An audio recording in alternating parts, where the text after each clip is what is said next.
Network Entertainment. Welcome to Lecheng Pag-ibig To. New episode every Wednesday. Welcome to another episode of Lecheng Pag-ibig To, the podcast. Nandito na naman kami, another day, another letter. Meron tayong letter sender.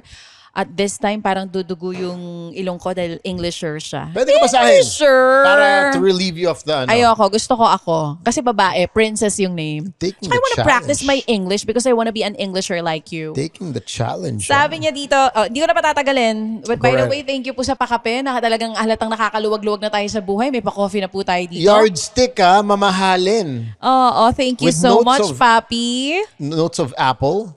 Kahit iniwan tayo ni Jasper today, hindi natin alam kung nasan siya. Nasaan ba si Jasper, by At the way? hinahanap ka niya kanina, tapos siya pala yung wala. I hate it. Jas, anyari? Can I just say, I hate it when people, nasaan ka na? Pagdating ko, wala pala si Gago. I know, right? Dumate pala. Oh. Anyway. Joke lang, Jasper. We love you, Jas. See you soon. Anyway, ito na. So, bago ko basahin to, gusto ko itanong, meron ka bang friend na super close mo before and then ngayon, di na masyado? Like, super duper close ha, ang dami yung pinagdaanan. Yeah. Anyari? May, Like, friend when? I had close, High school, college? all my high school friends are super close to me because we were together for 4 years. Pa sa amin sa high school namin kasi, yung klase mo ng first year, siya pa rin kaklase mo ng Correct. fourth year. Sila yung blockmates mo. Correct. Maka-carry over pa yan sa college minsan. So, we are super close but admittedly, sabi nga lang yung best friends mo no elementary would be different from your best friends in high school, different from your best friends in college, and probably different from your best friends today. But some would remain all throughout. True. Pero may kasabihan din, sinasabi naman nila, those that you'll meet in high school will be your friends forever. May mga ganun naman. Ikaw ba meron ka na yung friends mo nung high school hanggang ngayon, best friend? Yeah, meron din Close naman. friend mo pa Meron rin din ngayon. super close. But I always tell this to people, don't be afraid to lose friends. Grabe, may pa-quotable quote This na is agad gonna siya be sa hard, but don't be Alam mo, afraid to nagbibigay lose ka na friends. agad ng advice dito sa Sige, letter basahin muna sender natin natin. yan. Basahin ko na. O, wag daw Kasi kayo matakot feeling ko, mawala ng friends. Pero oo. ito, sabi niya dito, Dear Sam and Chacha, lately I've been feeling this heavy, unexplainable sadness. Like something important is slowly slipping away and I'm just standing here Pera. helpless. Hindi pera. Okay. It's about my best slipping friend. away. Slipping away. Sa atin, ganun yon. It's my best friend. We've been friends since high school. Back then, we were inseparable, sharing secrets in between classes, laughing about the most random things, and making promises to stick together no matter what. We planned how we'd conquer the world side by side, same college, same dreams, and hopefully, same future din. Pero nagsimula magbago lahat when we both got our jobs. Suddenly, our once effortless friendship felt like something I needed to schedule. Sinubukan ko naman mag-reach out but sometimes she'd be too busy, tired, or just not in the mood. I can't help but wonder, is it me? Did I did something wrong? Or did I do something wrong? Or maybe it's just the reality of adulting. The exhaustion from work and the struggle to keep up with the responsibilities na nakakapagod. Minsan nga naiisip ko parang ako lang nag-e-effort.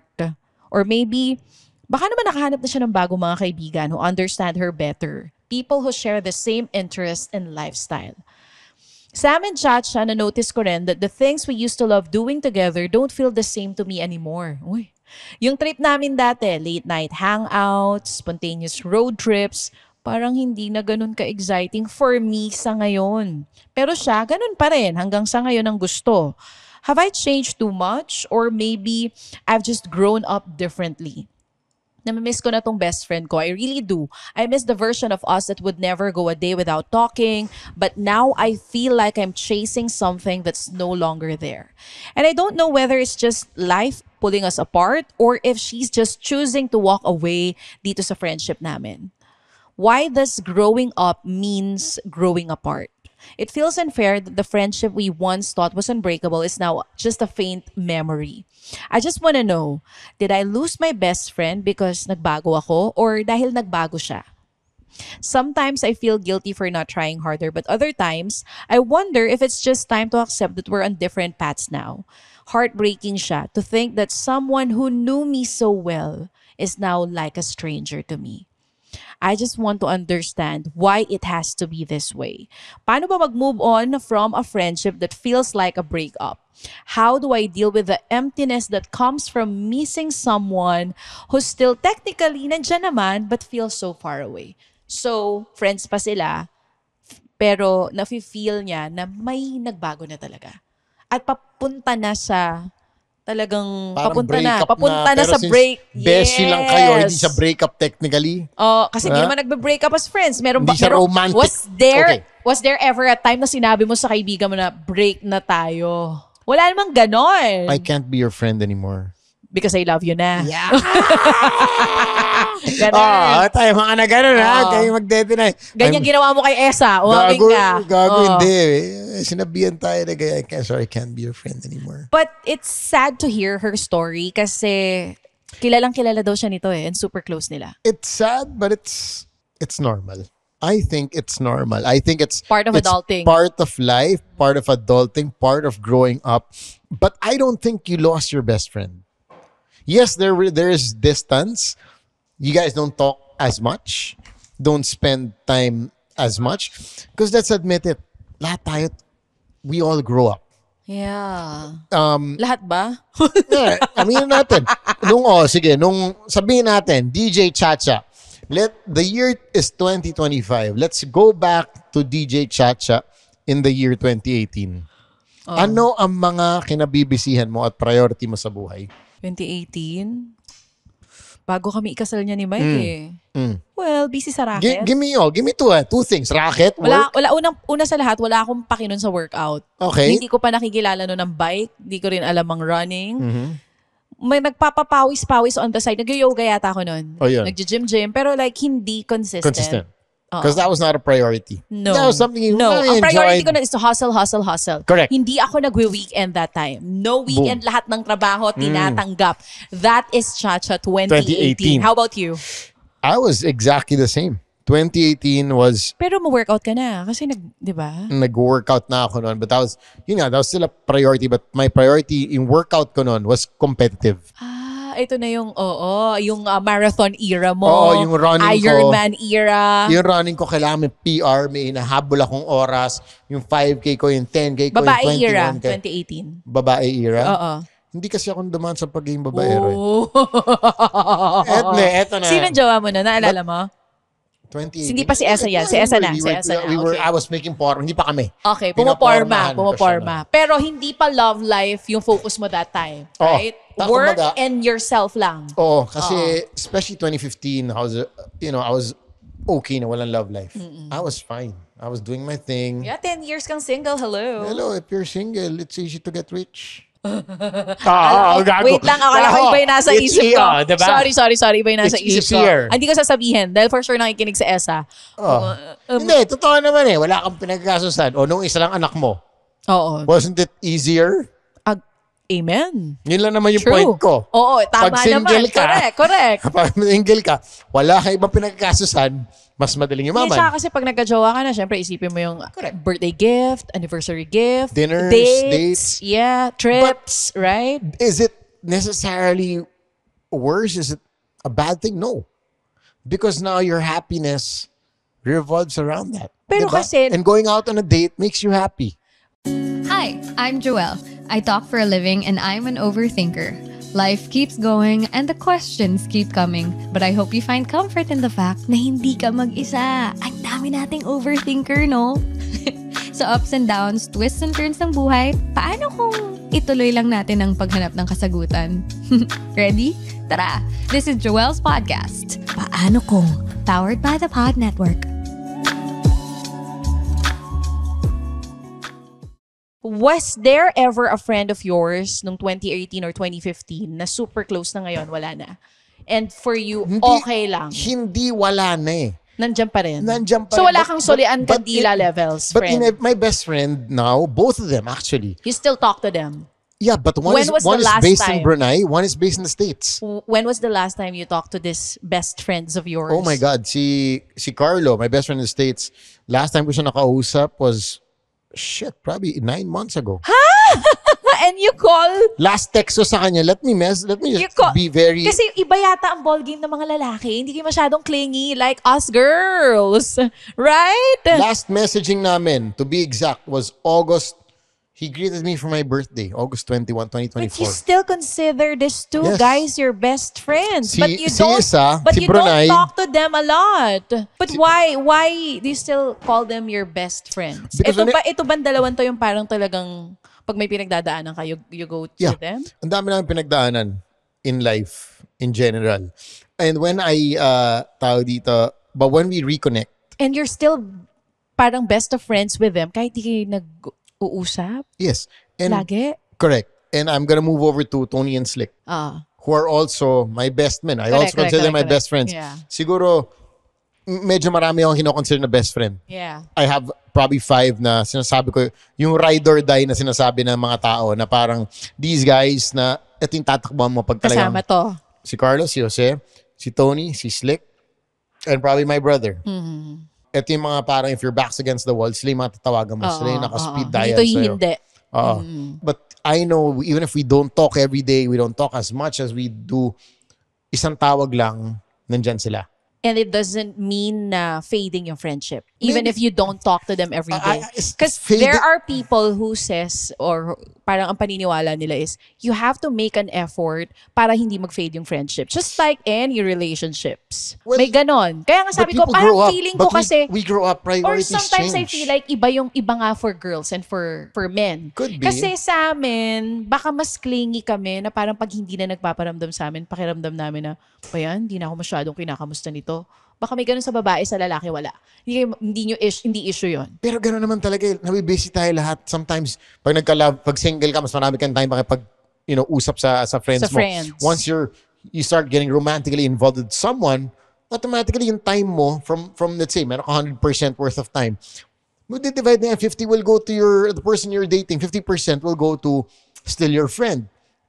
Let's say, now you get married, you have a family, yung 100% madidivide palalo yan. May anak ka na, may ano ka. No, kasi kaya ako nagtataka. I don't talk every day to my best friend. Oo. Dalawa sila. One is in US, one is in Singapore. Pero mas madalas ko kausap yun nasa Singapore. Parang siguro once a week may conversation pa rin kami. Pero hindi mahabang conversation. Like kamustahan. Pero I still consider her like my ultimate Correct. best friend. Kasi Yes. etong dami na rin namin pinagdaanan. Pero kasi yung ganun kung 9 months na, no, iba yung sa iba yung parang sa babae, I don't know, hindi naman dapat mag-effort lagi na dapat may conversation na mahaba or malalim. It's just that I want to make my friend feel na, uy, Nandyan andito ako. Or kamusta? Pag hindi na kasi nagpaparamdam sa akin, sa mga babae to pag hindi na nagpaparamdam, pakiramdam ko, baka ano na nangyari? Magtataka din ako. Would you So, feel bad? kung- Let's say, si Singapore best friend, for example, biglang 2 months hindi nag-message. Will you feel bad? No, pero I will message her and ask her, kamusta ka? Kasi it's not normal for us to not talk. Okay. Then it's a different setup for you. Yun nga eh. And Kaya that's parang fine. iba yung And sa that's mga fine. lalaki. True. For me, I don't see my best friend for, sa stage siya for months. And actually, the last time I was in the States, which was last year, hindi rin kami nagkita. Nasa San Francisco na ako nun. That I will never do. Hindi. Pero same city. Pero may emergency kasi. Oh, may yeah. emergency Same, yung... Same city to. Yeah. Tapos di kayo nagkita. I was only there for 3 days. Eh, yung girlfriend niya had an emergency yung So mom. hindi talaga So nagkita parang, yan. Totally understandable. Diba? Exactly. Would I feel bad? No. Sayang, yes. Kasi may valid reason. Pero if wala siyang valid No, reason, then that would be a you different will feel story. bad. Yeah. Oh, parang, oy, siya, bumiyahe na nga ako. Wala ka man lang pakita. But, as you grow up, priorities change. Yeah, Life yeah. gets in the way. Amen. And it's just something we have to accept. Yes, we make an effort to keep in touch, but I don't think you should feel bad na hindi na kayo nag-uusap every day because balik tayo dun sa For different interest na. correct sa parang 100% of your time. Pati siguro ikaw gusto mo na 20% dedicate mo sa health, 20% or fitness mo, 30% gusto mo sa business mo, 20% dito. There are, and I'm sure, that's why I asked you who was Chacha in 2018 because I'm sure in the next 5 years, Iba na naman. Iba na Iba na naman naman. pinagkakabisihan natin. And you And might, probably, yung friends mo ngayon, baka na super close mo ngayon, baka iba na yung super close mo by that but time. would Singapore best friend No. I feel... be downgraded to not a best friend? Do you No. think in 5 years that'll happen? No, you know what? We don't call hindi namin tawagan na beshi-beshi, Pero alam ko sa sarili ko na siya talaga. Yung every time pagka magka-problema She's your ka- person. Yes, she is. And magkaiba talaga siguro yung utak ng lalaki. Kasi parang for me, kung gano'n nakatagal hindi nagparamdam sa akin yung friend ko, kakabahan na ako, baka lumipad pa ako. But it's more of that. It's Singapore more- tawag ko sa kanya, nasa Australia na nga pala siya ngayon. Ayun. But it's not magtatampo ka. Hindi Mag-aalala ako ka. magtatampo, mag-aalala ako. Correct. Mag-a-ask ako, what happened? Ba't hindi Oo. ka nagpaparamdam? Pero hindi ka Same magtatampo. with the friend na nasa US. Na ngayon medyo talagang busy siya with whatever she's doing doon.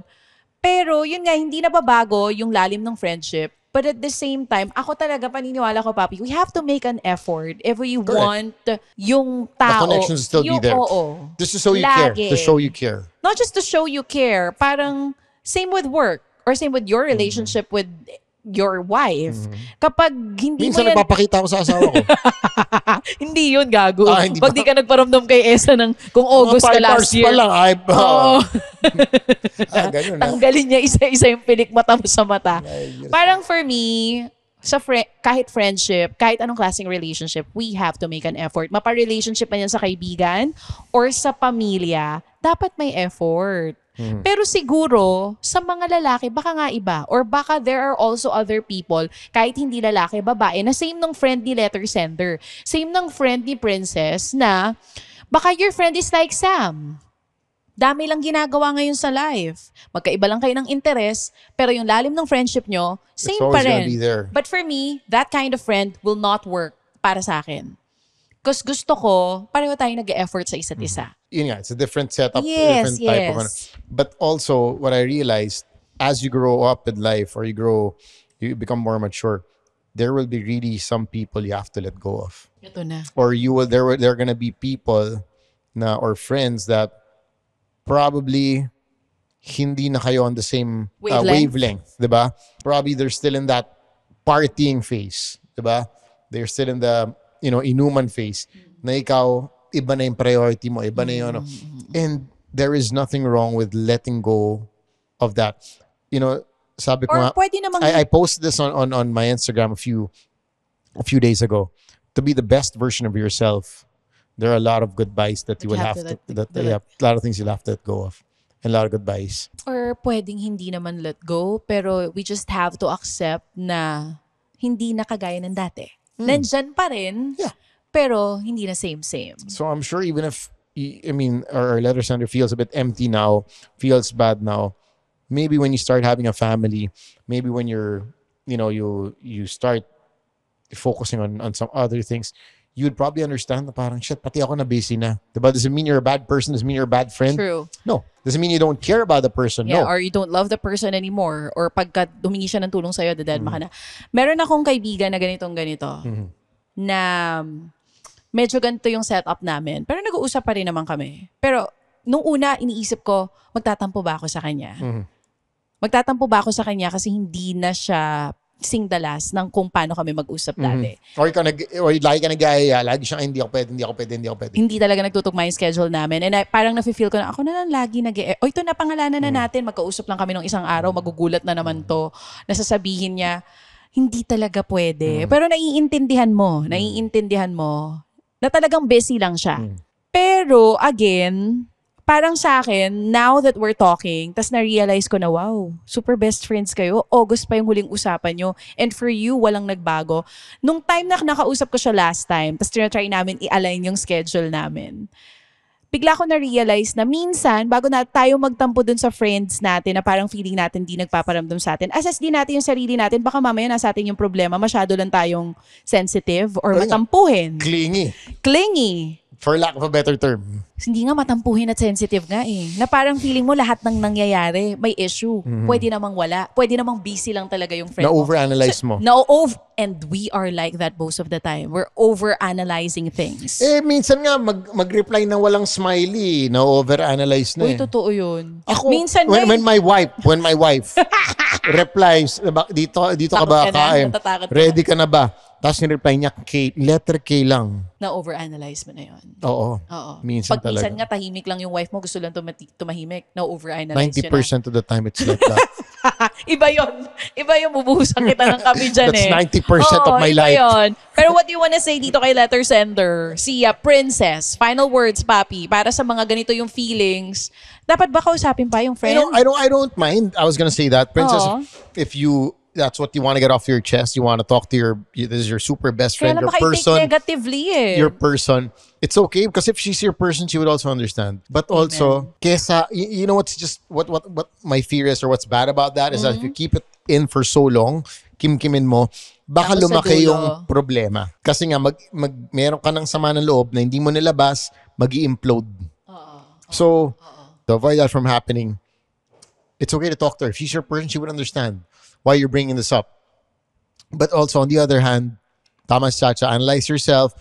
Also understand that it's a phase of life. People get busy. Life happens. Relationships happen. Careers happen. And you might not be...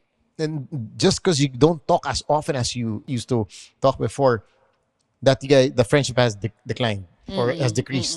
No? That's my personal take on it. Ako parang pakiramdam ko kasi depende sa tao eh. If you're like me na medyo, hindi, parang if si papi ka, na low maintenance yung mga friends mo. I Ako, think sa buong buhay ko, Diba? ako na siguro yung pinaka low maintenance sa makikilala. Exactly. Alam mo, sinabi ng asawa ko sa akin, shit, hindi ka low maintenance, no maintenance kang tao. Kasi isipin nyo, no maintenance talaga. August pa niya huling kausap yung tropa niya, No no? maintenance. Be, kamustahin mo lang ngayon kung okay pa siya. Gago. Super low to no maintenance at all. I guess okay lang kahit na wag mo nang gawing issue. Pero kung ako ka, same tayo ng wavelength na it bothers you na hindi siya nagpaparamdam, then ikaw ang unang magparamdam. Alam mo, I don't see anything wrong with it. Yeah. If you guys are friends, That close. wag na nating gawing issue kung sino ang unang mag-aaya at kung sino ang unang magpaparamdam. Or wag na palakihin Wag ang issue. palakihin. Yayain mo nang yayain kahit na laging sabihin niya hindi okay yung schedule. Yayain mo pa rin. Pag feeling mo gusto mo siya makita, puntahan mo pa rin. Or pwede bang pag nakipag-meet tayo sa mga friends natin, wag na rin natin masyadong i-OA kung ano yung dapat yung gawin. Saan kayo kakain, saan kayo pupunta. Halimbawa, errands. Uy, grocery tayo together. Pwede ka ba? Uy, nasan ka? On the way kasi sa work ko, yung bahay nyo, daanan kita, may dala ko sa'yo. Diyan tayo kumain. Minsan, ganun kasimple. Kung gusto mo talaga makabonding or makita, pwede naman ganun, di ba? Sabi nga Wag nila, lang i-complicate yung things na ikatatampo mo pa every time tinu-turn down ka. in the, I think, 1600s, Marcus Aurelius had a saying about that. No? And if I'm not mistaken, parang maliit na butas, lumalaki. Nagtagalog gago to. Nakatingin pa ako sa Nag-usap kami nun eh. Inaantay ko lyrics ng niya, kanta. Maliit na butas. Maliit na butas, lumalaki. Konting gusot. Grabe. Sino ulit nagsabi? Marcus Aurelius. Anyway, Gago diba? talaga Could to. be a small thing. Why make it big? Amen. If it's small pa lang, diba? Tapalan mo na yan. If Amen. there's a small crack, ba't mo hintay na parang, oh my God, sira na yung buong bubong. No. Sira na yung buong pader. If it's something small, you feel bad, mas kaya mo isulat sa amin, kaya mo yan sabihin sa person mo, squash it there. And, you know, that could be the solution to everything. But for everybody else, also try to understand that, you know, life happens. Oh, life happens. On that note, life is about to happen. And this podcast is about to end. Click that follow button on Spotify para update kayo sa lahat ng episodes. And we're gonna see you very soon. My name is Sam YG. And this is Chacha. Be safe, be good. No Bye-bye. maintenance, oh. No No maintenance. maintenance.